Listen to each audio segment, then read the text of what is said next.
Shravani congrats నాకు చాలా సంతోషంగా ఉంది. థాంక్యూ. కంగ్రాట్స్. థాంక్యూ.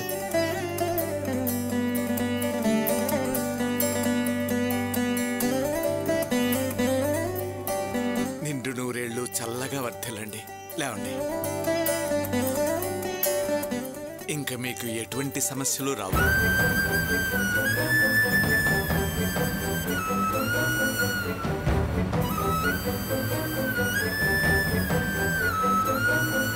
బాబు సుబ్రహ్మణ్యం, నన్ను క్షమించు. నా కూతుర్ని అవమానించావన్న కోపంతో నీతో చాలా అమర్యాదగా ప్రవర్తించాను. నేనసలు... అయ్యో వదిలేయండి సార్, పాస్ట్ ఈజ్ పాస్ట్. కన్న కూతురికి అంత అవమానం జరిగితే ఎవరైనా అలాగే మాట్లాడతారు. ఇంకొకళ్ళైతే నాలుగు తన్నేవారు. మీరా పని చేయలేదు, అదే సంతోషం సార్. ఇంకా సారేంటయ్యా సారు, చక్కగా మావయ్య అని పిలువు మనవడా. నువ్వు కాళ్ళకు దండం పెట్టి ఆశీర్వచనం తీసుకున్నావు. అయినా మావయ్య అని పిలిస్తేనే కదా వాడికి ధైర్యం, తృప్తి. ఏమంటావు? అలాగే పిలుస్తానమ్మమ్మా. ఓ, నాకిప్పుడు అర్థమైంది. నీ దగ్గర ఆశీర్వాదం తీసుకోలేదని ఇలా మాట్లాడుతున్నావా? శ్రావణి, ఎందుకు వచ్చిన గొడవ? రా, అమ్మమ్మ దగ్గర ఆశీర్వాదం తీసుకుందాం. మమ్మల్ని ఆశీర్వదించమ్మమ్మా. దీర్ఘాయుష్మాన్ భవ, దీర్ఘ సుమంగళీ భవ. పిల్ల పాపలతో చల్లగా ఉండండరా. బామ్మా, గంపడి పిల్లలను ఆశీర్వదించడం మర్చిపోయావా? ఆ గంపడి పిల్లల్ని నువ్వే ఉంచుకోవే. నా మనవరాలికి 2 పిల్లలు చాలు.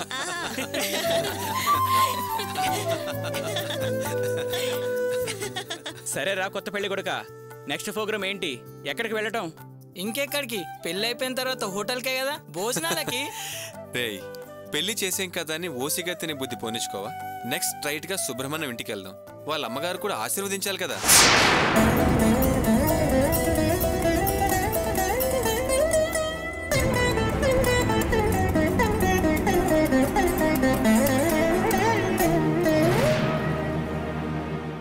ఇప్పుడే పెళ్ళైంది, అప్పుడే గొడవ? ఆవిడ గారు కాలేజీకి వచ్చి చేసిన గొడవ గుర్తు చేసుకుంటేనే నా కాళ్ళు గజగజ వణికిపోతున్నాయి. ఇంట్లో మా నాన్న ఎదురు చూస్తుంటాడు, నేను వస్తాను. ఆగరా, ఏదో చెప్పి తప్పించుకోవాలని చూస్తున్నావా?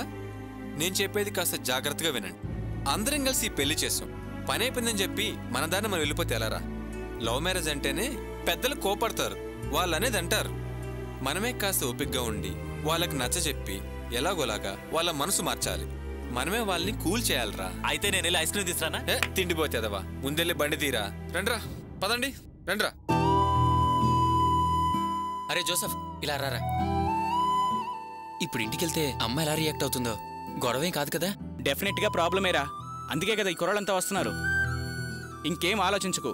అలా కాదు ఇలాగని వీళ్లే సమాధానం చెప్తారు. నువ్వేం భయపడకరా. లేదురా, నాకెందుకో భయంగా ఉంది. రేయ్, నీకు భయం ఏంట్రా? వదిలి, మేమంతా ఉన్నాం కదా, మేం చూసుకుంటాం కదరా.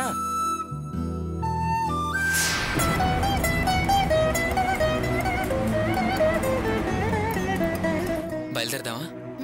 మావయ్య గారు, బాబు పదండి వెళ్దాం. పదండి.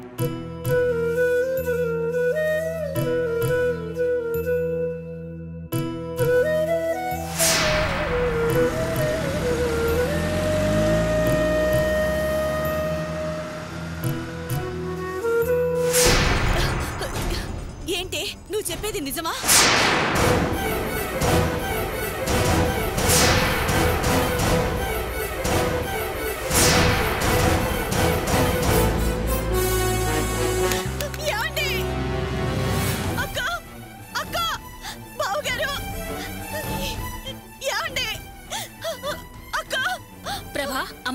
ఏమైంది? ఏమైంది? ఇంత కంగారు పడుతున్నావేంటి ప్రభా? కంగారు కాక మరేం చేయనక్క, మన కర్మిలా కాలిపోయింది. అయ్యో భగవంతుడా! ఏంటి ఏంటో చెప్పకుండా ఎందుకు ఇలా ఏడుస్తున్నావు? ఆ సుబ్రహ్మణ్యం ఎవరో అమ్మాయిని పెళ్లి చేసుకున్నాడంట.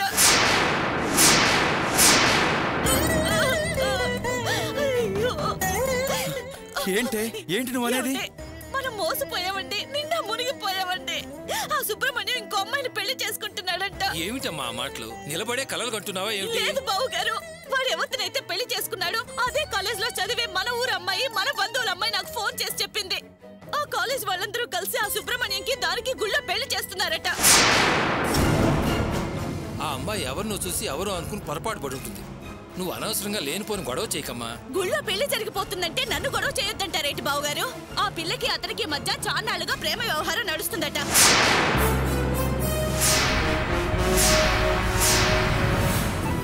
అతని గురించి విచారించకుండానే ఈ పెళ్లి ఖాయం చేశారా అని నన్ను అడుగుతుంది బావగారు.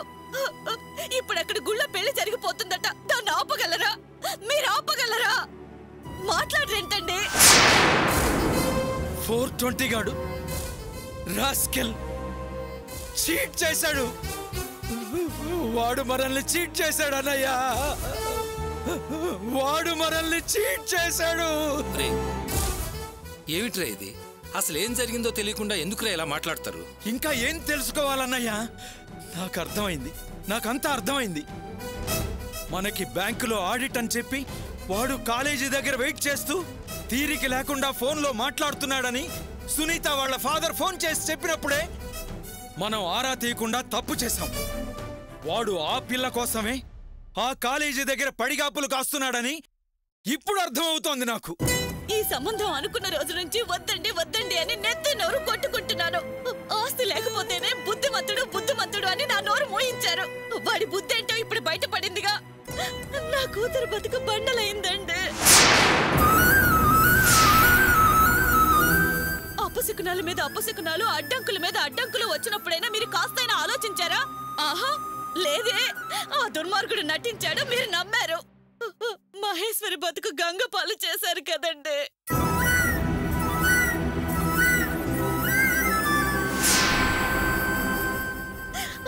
ముసల్ది డబ్బు కోసం ఆశపడింది. ఈయన కూడా మోసపోయారు.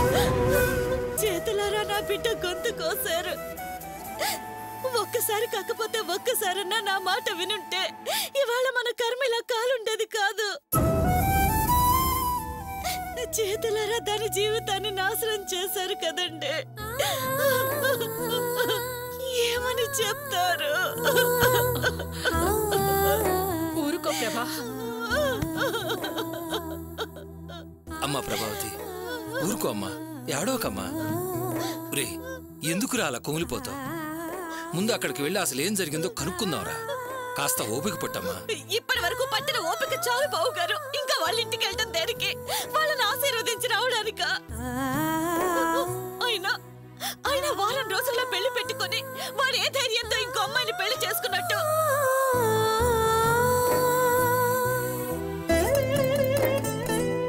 లేదు బావుగారు, వాడింటికి ఊరికే వెళ్ళటం కాదు, వాడిని వాడి కుటుంబాన్ని బజార్లోకి లాగాలి. వాడు మనకి చేసిన ద్రోహానికి నలుగురిలో చెప్పు తీసుకొని కొట్టి రావాలి. అమ్మా ప్రభావతి, ఆవేశపడకు. ఇంత జరిగా కూడా ఎలా ఆవేశపడకుండా ఉండమంటారు బావుగారు? సరే, నేను మౌనంగానే ఉంటాను. కానీ నా కూతురికి ఏమని సమాధానం చెప్తారు? ఇలా జరిగిందని తెలిస్తే దాని గుండె పగిలిపోతుందక్క. పిచ్చి పిల్ల, వాడిలాంటి నైవంచుకుడని తెలియక వాడి మీద ప్రేమను పెంచుకుంది. ఇప్పుడు ఎలా ఓదార్చాలి? దానికి ఏమని సమాధానం చెప్పాలి?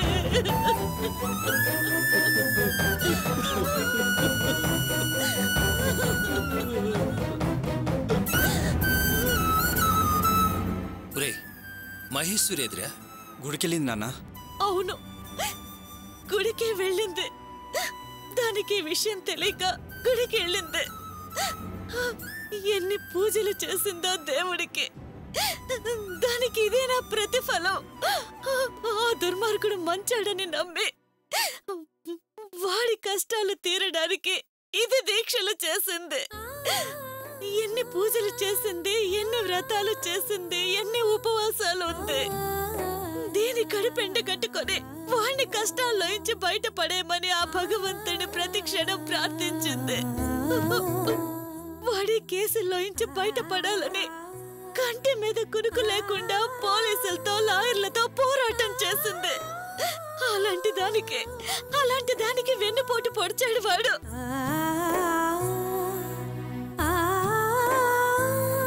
దాని ఆరాటానికి అర్థం లేకుండా చేశాడు. సాయం చేసిన వాళ్ళకే ద్రోహం చేసిన వాడు సర్వనాశనం అయిపోతాడు. ఆడపిల్ల జీవితంతో ఆడుకున్నవాడు అనాథ చావు చేస్తాడు. జన్మ జన్మలకి పుట్టగతులు లేకుండా పోతాడు. వాడసలు మనిషా పశువా? రాక్షసుడు నా కూతురు బతుకులో నిప్పులు పోసాడు.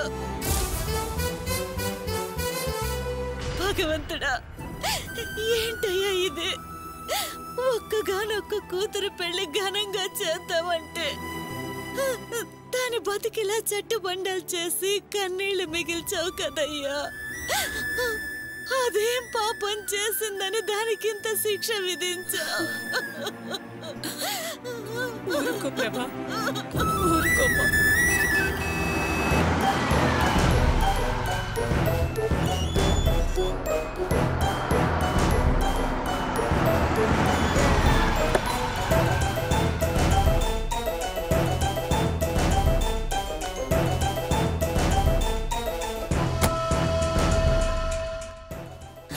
మహి వస్తుంది. ఏమండి, ఇప్పుడు ఎలాగండి? మాయ వస్తుంది. అమ్మా, మీరేం కంగారు పడకండి. ఒరే, ఈ విషయం దానికి తెలియనివ్వద్దు. గుండె దిట్టు చేసుకోండి. అమ్మా ప్రభా, బయట పడకండి అమ్మా. దానికి తెలియకుండా జాగ్రత్త పడదాం. మీరేం మాట్లాడకండి, అర్థమైందా?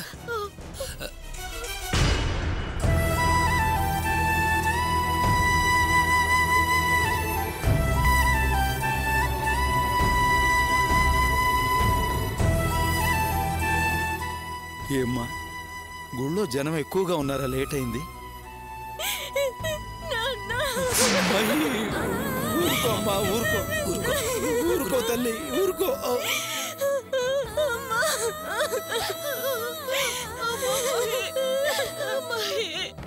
అమ్మా మహి, ఎందుకమ్మా ఏడుస్తున్నావు?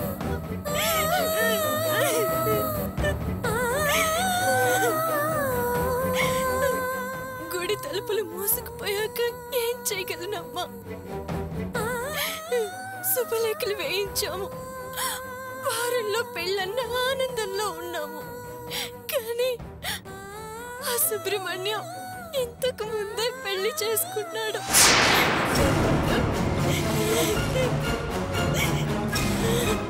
మహేశ్వరి, నువ్వు వాడు పెళ్లి చేసుకోవడం చూసావమ్మా?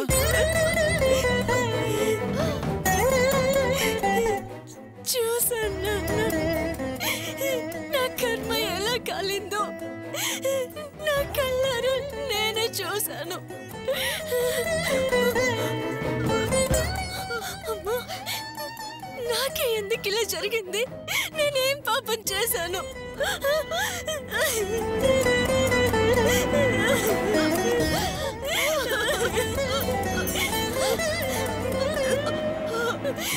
పెద్దనాన్న, నా నుదుటి మీద ఎందుకింత దురదృష్టం రాశాడు ఆ భగవంతుడు? ఎందుకు? అమ్మా,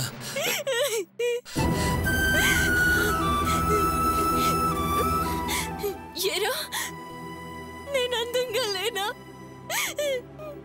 నాకేం తక్కువరా? నాకు మంచితనం లేదా? చెప్పరా, ఎందుకు నన్ను కాదని అతను మరో అమ్మాయిని పెళ్లి చేసుకున్నాడు?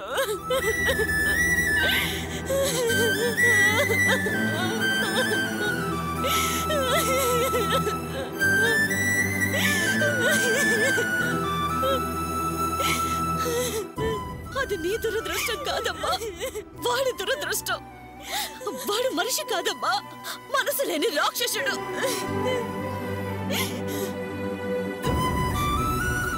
మోసం చేశాడమ్మా. నీ కూతురి ఆశల్ని ఆడి ఆశలు చేశాడు. నా గుండెకు గాయం చేసి ఎంత బాగా వేరే అమ్మాయిని గుడిలో పెళ్లి చేసుకున్నాడో. నవ్వులు పాలైపోయిందమ్మా. నా బతుకు నవ్వులు పాలైపోయింది. విషయం తెలిసి వాళ్ళు అసలే కుమిలిపోతున్నారు. అన్నీ తెలిసిందానివమ్మా. నువ్వే ఇలా గుండె పగిలేలా ఏడిస్తే వాళ్ళకెవరమ్మా చెప్తారు? ఊరుకోమ్మా. తట్టుకోలేకపోతున్నాను పెదనాన్న. నా సహనం, ధైర్యం చచ్చిపోయింది. 2 గంటల క్రితం కూడా కలిశాడు. కనీసం ఇలా అని ఒక్క మాట కూడా చెప్పలేదు. చివరి క్షణం వరకు రహస్యంగానే ఉంచాడు.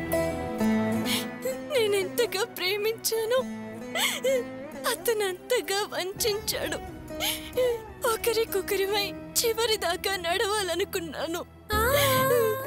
కానీ అడుగు వేయక ముందే నా ఆశలు తుంచేశాడు. నేను ఆరాధించిన దేవుడు, ఆశపడ్డ అతను, ఇద్దరు నన్ను మోసం చేశారు. నా గుండె గుడిలో దేవుడు అనుకున్నాను. దేవుడు కుళ్ళుకున్నాడేమో. నా కలలు చెరిపేసి నా కన్నీళ్ళే మిగిల్చాడు. అసలు అసలు నేనేం పాపం చేశాను పెదనాన్న? నా మీద నాకే అసహ్యం వేస్తుంది.